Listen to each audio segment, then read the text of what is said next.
Hello cave dwellers! You've probably seen the hype recently for the Sega Forever releases. Initially Sega didn't reveal what this was, sending out mixtapes of old video game music to 500 recipients and just stirring up the hype. Well, eventually it was revealed that Sega had got on the bandwagon of selling apps, specifically old Mega Drive games. So this is a really quick look at those. I don't think it warrants any more than a 5-minute look, and sharing my first impressions. It's highly likely that you already have access to many of these games using emulators and such like, and this really is aimed at the casual gamer looking for a quick nostalgia hit on their portable device. Those releases are Sonic the Hedgehog, Altered Beast, Comix Zone, Kid Chameleon and Phantasy Star 2. Sega promise more releases will follow, and I think it's a pretty good selection to start with. No complaints there. We'll start with Altered Beast. The app can be paid for, to be ad-free, or you can play it in an ad-supported mode. Naturally they ask for permission to your files so that you can save games, but quite why they ask for your location, I can only speculate. We're presented with a nifty Sega logo and then our first ad pops up on the screen. If like me you haven't paid for the app, then you better get used to them. Options exist before we get into the game itself, including an explanation of the controls and a mention of gamepad support, which we'll come on to. The information option links us to an entirely bland website, an FAQ, and credits reveal that this was developed by the Go Game team, and a not insubstantial list of people involved in its development. The bottom of the credits show that this is Wrapper version 1.0.0. That then is a reference to the fact that this is an emulation wrapper created in Unity for Android.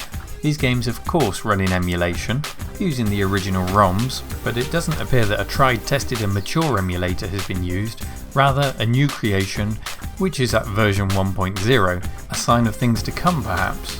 On launching the game I'm asked if I want to sign up to a Sega newsletter, of course.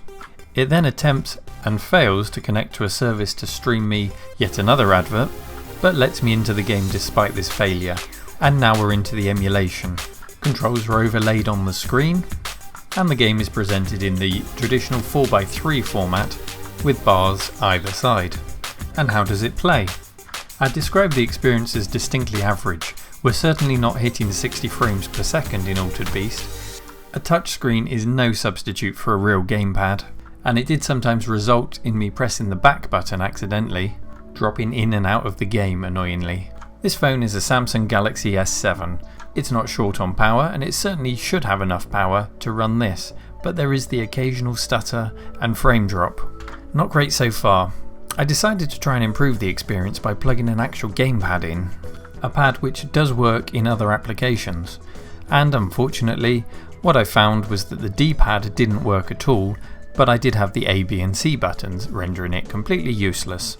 I tried again with a different pad and had exactly the same results. In fact, rather bizarrely, a second player entered the game, and when I switched back to the virtual controls, I was rather bizarrely moving them both at the same time.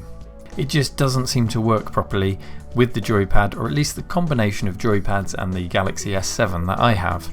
Perhaps you've had a better experience, and if so, leave a comment below, because I think the combination of these emulators, a gamepad and a tablet might actually be good for a bit of casual gaming, or at least give you a much better experience than I'm having here. Surprisingly, when I moved on to the next game, Sonic the Hedgehog, the introduction to the app was different, with no continuity running through this and the Altered Beast app. And surprisingly, once in game, it not only supported my joypad correctly, it was displayed in a widescreen format, and ran fantastically smoothly with no sign of slowdown whatsoever. Sonic then, a really enjoyable experience, an app that I recommend, and very confusing because it makes it very difficult to give you an overall review of all of the games. If they're going to be presented in a completely different way, support joypads in a completely different way, and some offer improvements over the original game like a widescreen format, while others don't, it's all very confusing. I tried one more game, and that was Comix Zone, which reverted back to the presentation style of Altered Beast. And with it came the same problems. Again, the joypad wouldn't work, and the low frame rate, stuttering and dropped frames were back again. It's not a serious problem, but it was noticeable. And for anyone other than the most casual of gamer, it's bloody annoying. So to keep it short, I won't review any of the other games. Suffice to say, it's a real mixed bag. It's fine for a quick casual hit of an old Sega game, but I think for us, slightly more informed cave dwellers, there are 101 different ways that we would choose to emulate these games before we use this method. By all means, install it, have a look, and let me know your thoughts, but I don't think it warrants any more of mine right now. So I'll say thanks for watching, click like, subscribe, and come back soon, cave dwellers. Take care.